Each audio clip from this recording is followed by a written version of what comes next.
Hello दोस्तों। तो पिछले एपिसोड में हमने देखा था कि चन का कल्टीवेशन 1 महीने के ऊपर चला जाता है, जिसके बाद चन अपने कल्टीवेशन से उठ जाता है और वो अभी यून माउंटेन को सील देकर निराश हो जाता है। फिर वहाँ पर चन गुफा से बाहर निकलकर एक नदी के पास जाता है और वहाँ जाकर उसे एक चीज मिलती है जिसको वो अपनी रिंग के अंदर स्टोर कर लेता है। जिसके बाद चन उस मछली को पकड़ लेता है। फिर हमें रात का सीन दिखाया जाता है जहाँ पर 2 व्यक्ति आपस में लड़ रहे होते हैं। वहाँ ये व्यक्ति चन से इस लड़की को मारने के लिए कहता है, लेकिन चन इस व्यक्ति को ही मार देता है और उसकी ताओसोल को भी ले लेता है। फिर चन इस लड़की को सूप पीने के लिए देता है और उसे अपने बारे में बताता है। वहाँ ये लड़की इस सूप को पीकर चन से कहती है, तुमने इस सूप के अंदर क्या मिलाया है। अब आगे तो एपिसोड की शुरुआत होते ही हमें चन और इस लड़की को दिखाया जाता है। वहाँ चन इस लड़की से कह रहा होता है, मैंने सूप के अंदर कुछ नहीं मिलाया है,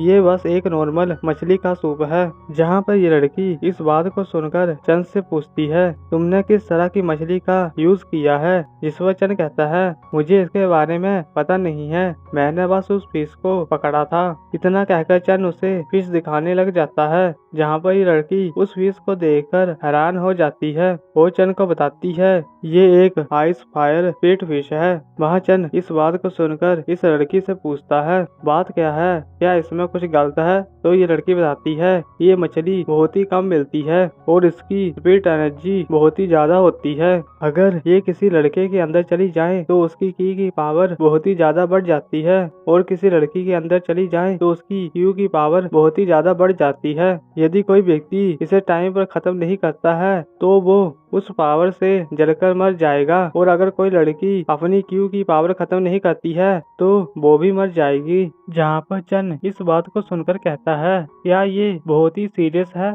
और अगर है तो हम इसे कैसे खत्म करेंगे। इतना कहते ही तभी वहाँ पर चन को कुछ होने लग जाता है। फिर वहाँ पर इस लड़की को भी उस फिश का असर होने लग जाता है। तो चन इस लड़की से कहता है, जल्दी बताओ हम इस चीज को कैसे रोकें। जिस पर ये लड़की कहती है, हम दोनों को पावर बराबर करनी होगी। वहाँ चन इस बात को सुनकर सोच में पड़ जाता है और फिर ह्वांगयू से इसके बारे में पूछने लग जाता है। वहाँ पर ह्वांगयू चन को एक तरीका बताता है। जिसके बाद चन इस लड़की की तरफ देखने लग जाता है। तो ये लड़की चन को देखकर कहती है, तुम मेरे साथ क्या करने वाले हो। जिस पर चन कहता है, तुम कुछ गलत समझ रही हो, मैं कोई और रास्ता ढूंढ रहा था, हम कैसे यंग क्यू और यिन को बराबर करें। लेकिन तुम्हें बस मेरी हेल्प करनी होगी और मुझे भी यकीन है कि तुम भी इस तरह से मरना नहीं चाहती होगी। वहाँ ये लड़की भी चन की बातों को सुनकर उससे कहती है, मैं तुम पर विश्वास करती हूँ। फिर चन को वापिस से दर्द होने लग जाता है। जिसके बाद ये दोनों अपने अपने हाथों को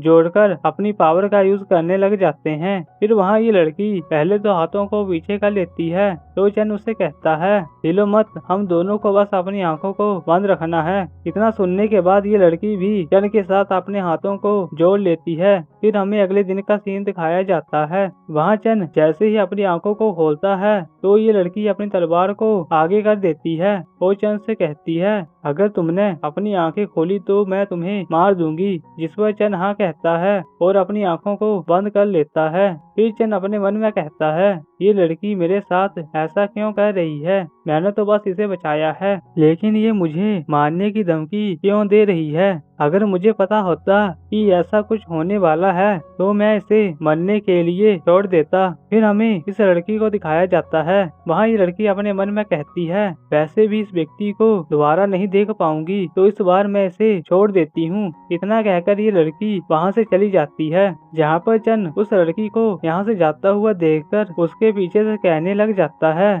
तुमने अपना प्रॉमिस तोड़ दिया, तुमने कहा था कि तुम मुझे यहाँ से बाहर निकालोगी। फिर वहाँ पर चन को इस लड़की की एक चीज मिल जाती है। जिसके बाद चन अपने मन में कहता है, क्या उसने इस चीज को पीछे छोड़ दिया है और मैंने उस लड़की से उसका नाम भी नहीं पूछा। इतना कहकर चन जल्दी से एक्सवा के पास चला जाता है। वहाँ एक्सवा चन से पूछती है, मास्टर आप इतनी देर कहाँ पर थे? तो चन कहता है मैं किसी कारण की वजह से लेट हो गया, लेकिन अब तुम अपना कल्टीवेशन कर सकती हो और मैं तुम्हारी उसमें हेल्प करूंगा। जहाँ पर एक्सवा भी हाँ कहती है और फिर ये दोनों कल्टीवेशन करने लग जाते हैं। फिर दूसरी तरफ हमें इस लड़की को दिखाया जाता है जो भागकर एक बूढ़े व्यक्ति के पास जाती है और उनसे कहती है मास्टर मैंने उस खजाने को ढूंढ लिया है। वहाँ ये बूढ़ा व्यक्ति उस खजाने को देखकर बहुत ही खुश होता है। फिर हमें इस लड़की का नाम पता लगता है जिसका नाम शंगवान रॉक्सी होता है। वहाँ ये बूढ़ा व्यक्ति रॉक्सी की तारीफ करता है और उससे कहता है तुमने बहुत ही अच्छा काम किया। एक बार एकेडमी पहुंच गया तो मैं तुम्हें किंगी शॉट तकनीक सिखाऊंगा। जिस पर रॉक्सी उनको शुक्रिया कहती है। फिर वहाँ ये बूढ़ा व्यक्ति इन सभी लोगों से कहता है अब ये खजाना टिन यांग एकेडमी का है। जहाँ पर ये सब व्यक्ति इस बात को सुनकर हैरान हो जाते हैं। फिर अगले ही सीन में हमें वापिस से चन और एक्सवा को दिखाया जाता है। वहाँ एक्सवा चन से कहती है मास्टर मैं बॉडी ट्रेनिंग फेस के 5th लेवल तक पहुंच चुका हूं। जहां पर चन इस बात को सुनकर खुश होता है और एक्सवा को बताता है मैं बॉडी ट्रेनिंग फेस के 7th लेवल तक पहुंच चुका हूं। फिर चन एक्सवा से कहता है अभी आधी रात हो चुकी है और कल ग्रैंड कंपटीशन है, लेकिन मुझे टाइम से वहां पर जाने के लिए क्या करना चाहिए। फिर वहां एक्सवा चन को बताती है बैरियर हट चुका है। जहां पर चन इस बात को सुनकर बहुत ही खुश हो जाता है और जल्दी से बाहर बैरियर को देखने के लिए चला जाता है। वहां चन बैरियर को गायब होता देखकर बहुत ही खुश हो जाता है और एक्सवा के पास जाकर उसे इस मैजिक वेपन के अंदर जाने के लिए कहता है।